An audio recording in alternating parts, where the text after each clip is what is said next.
Recorded Books presents The Unlikely Yarn of the Dragon Lady by Sharon J. Mondragón. Narrated by Christina Moore.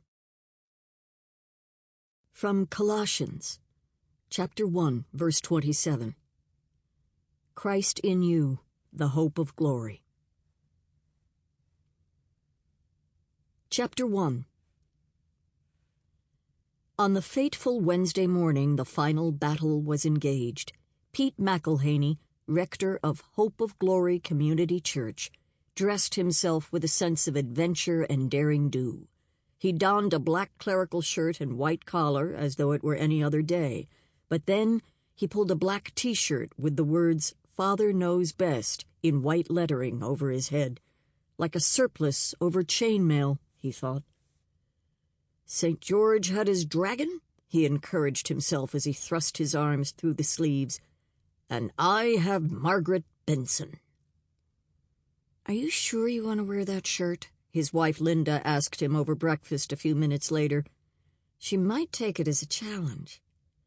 Pete flashed her the boyish, lopsided grin he'd deployed to capture her heart nearly 3 decades earlier.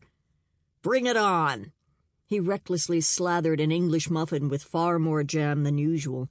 "These are desperate times, my dear, and I've played it safe way too long. I know you think my idea is crazy, but it's so crazy it just might work." He'd delivered the movie quote with raised eyebrows and an Italian accent. "Besides," he continued, suddenly serious and determined, "it's time somebody stood up to Mrs. I Run Everything Benson before she runs this church right into oblivion." As the self-appointed head of the Heavenly Hugs Prayer Shawl Ministry, Margaret Benson arrived 15 minutes early for the group's weekly meeting in Hope of Glory's prayer chapel, as usual.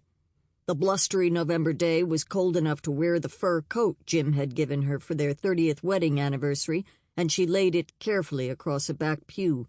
Then she strode to the front, where a vase with withered flowers sat on the intricately carved table that served as an altar. Sunlight filtered softly through the windows, highlighting the rich colors of the stained glass depiction of the Nativity. It also highlighted the motes floating languidly in the air. She ran her finger across the tabletop, then frowned at the trail it left in the dust. Really, how many times did she have to point out that the janitor was simply not doing his job when it came to the prayer chapel? Margaret pulled a tissue from her pocket and fastidiously wiped the offending dust from her finger. Then, vase in hand, she pushed through the double doors of the chapel and made her way to the kitchen off the parish hall, where she dumped the flowers into the trash can. She scrubbed out the vase in the sink, taking care not to splash water on her new wool suit. Then she placed the vase, dry and spotless, in the cabinet labeled Prayer Chapel, and headed for the church office to tackle the problem of the dust in the chapel. Lucille Brewster, church administrator and General Girl Friday for the rector, sighed as she heard the sharp approach of footsteps crossing the foyer. "Incoming," she muttered under her breath. She made sure, however, that no trace of chagrin remained on her face by the time Margaret Benson, tall and regal and impeccably dressed in a royal blue power suit and heels, appeared in the doorway of the church office. Lucille, in her workday slacks and sweater, felt hopelessly dowdy by comparison. "Hello, Mrs. Benson. How are you this fine morning?" Lucille hoped the answer would be fine, thank you, but she wasn't counting on it. "Practically choking on the dust in the chapel. It's disgraceful the way Bill neglects it. Would you please speak to him? Again?" "I'd be happy to." Lucille resisted the urge to reply through gritted teeth.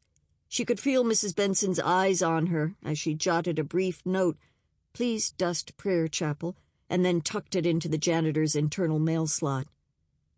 "I could do that," Margaret told her. "In fact, I have. Repeatedly, for all the good it's done. He needs to be spoken to. Firmly." "I'll mention it to Father Pete when he comes in." "Never mind.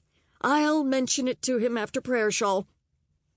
Honestly, Lucille thought as Margaret Benson turned on her heel and headed toward the foyer, Father Pete has more than dust in... Sample complete. Ready to continue?